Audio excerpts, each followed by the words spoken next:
Welcome to யாழ்னிலாஸ் kitchen. இன்னைக்கு நம்ம ஆட்டு போட்டியும் குடலும் எப்படி கிளீன் பண்ணலான்னு பார்க்கலாம் வாங்க.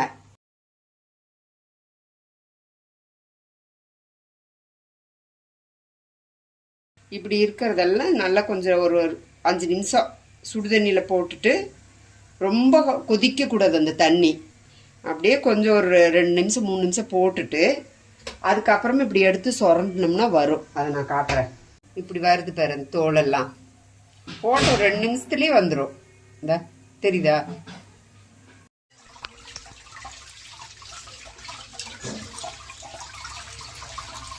நல்லா கை விட்டு இப்படி பிணைஞ்சு கழுவுனா போயிடும்.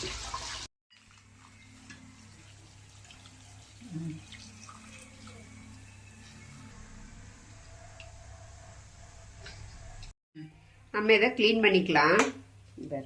இப்படி ஒரு கவரை விரிச்சு வச்சுட்டு இப்படி வச்சு கத்தியில் இப்படி சொரண்டுனா தெரியுதா?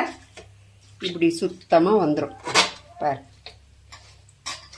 இதுதான் 2 நிமிஷத்தில் வேலை முடிஞ்சிடும் நம்மளுக்கு. தெரியுதா? இந்த கத்தி வச்சு லைட்டாக இப்படி சொரண்டி கொடுத்தோம்னாலே போதுங்க, பளிச்சுன்னு வந்துடும் பாருங்க. ஒரு செகண்ட்ல எப்படி ஆயிடுச்சு பார்த்தீங்களா?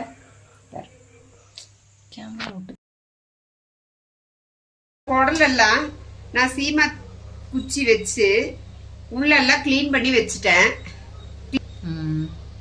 இப்ப அதுவும் சுத்தமா எல்லாமே அறுத்துட்டேன். இந்த மாதிரி சின்ன சின்னதா பீஸா கட் பண்ணி அறுத்து எடுத்து வச்சுட்டேன் கிளீன் பண்ணி.